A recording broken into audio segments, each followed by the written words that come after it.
Selamun aleyküm cemaat. Her şey yaxşı mı? Dinleyin. Uzun ince bir yoldayım.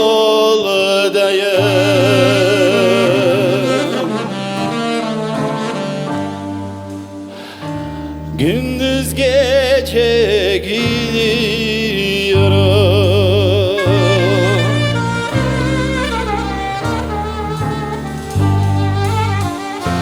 Bilmiyorum ne kaldayım, gidiyorum gündüz gece, gündüz gece, gündüz gece var.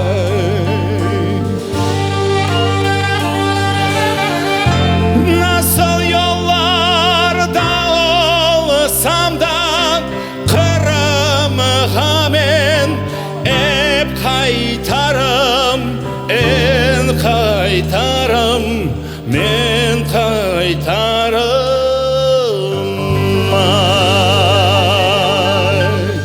Kanı cemaat aşık yaramazlayak.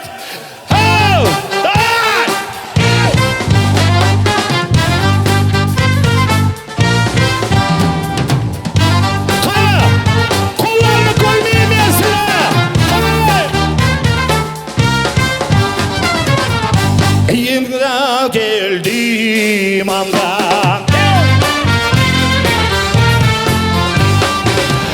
yoruldum aynı zamanda.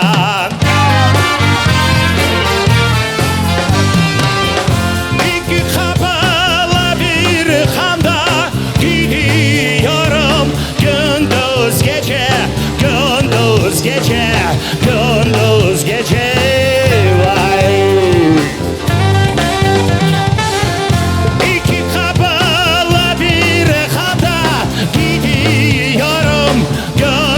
Gece, gündüz gece, gündüz gece.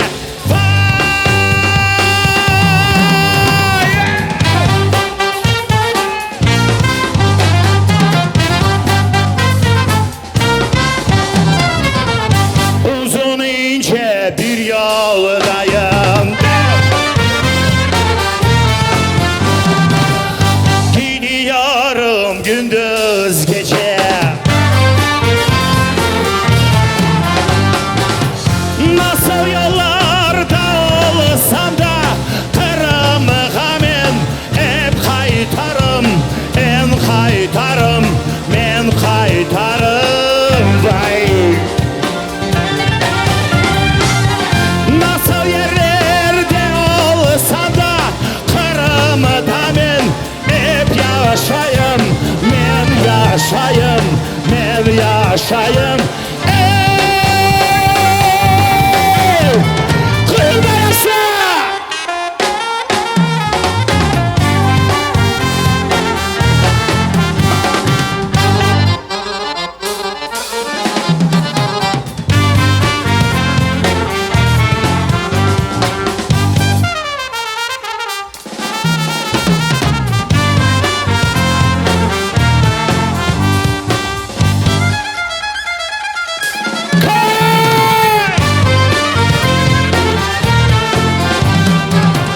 Nasıl yerlerde olsam da kırımda men hep yaşayım, men yaşayım, men yaşayım.